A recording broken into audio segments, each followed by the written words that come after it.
देवेंद्र फडणवीस पुन्हा मुख्यमंत्री होणार. श्री क्षेत्र गैनाथगडाचे महंत विठ्ठल महाराज यांचे मोठे विधान.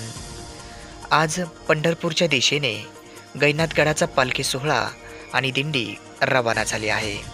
सदर दिंडी आज शनिवार दिनांक 6 जुलै रोजी दुपारी 1 वाजता रवाना झाली. महाराष्ट्र राज्याचे उपमुख्यमंत्री देवेंद्र फडणवीस हे पुन्हा एकदा मुख्यमंत्री होतील अशी भविष्यवाणी गैनाथगडाचे महंत विठ्ठल महाराज शास्त्री यांनी केली आहे. ते गैनाथगडाच्या पालखी सोहळ्याप्रसंगी माध्यमांसमोर बोलत होते. आज शनिवारी गैनाथगडाची दिंडी व पालखी सोहळा हा पंढरपूरच्या आषाढी एकादशी निमित्त पंढरपूरकडे रवाना झाला आहे.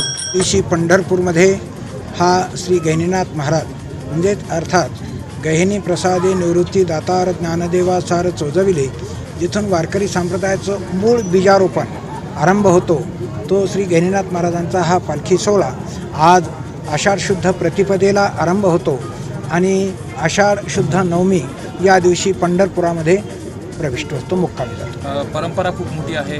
वामनभाऊ महाराजांचं हे ध्येय होतं, यातायाती धर्म नाही विष्णुदासा, तुका म्हणे याती हो का तयाची भलती, हे सांगण्यापुरतं नाही तर तुका वर्तवणी दावीन नामा म्हणे. हे सगळं अंगी अगोदर बांधून नंतरच त्यांनी संप्रदाय आणि संप्रदायाची परंपरा आणि हा करोडो समाज उभा केला श्री संत सद्गुरू वामनभाऊ महाराज यांनी.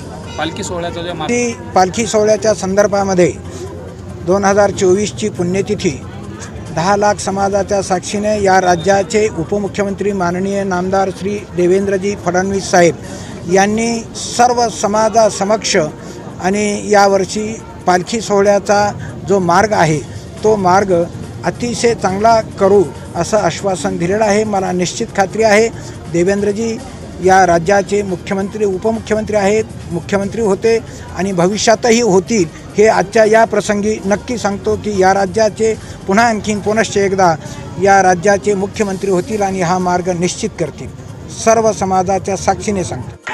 अशा प्रकारे देवेंद्र फडणवीस पुन्हा मुख्यमंत्री होतील असे सर्व समाजाच्या साक्षीने सांगतो, असे महंत विठ्ठल महाराजांनी माध्यमांसमोर बोलताना सांगितले.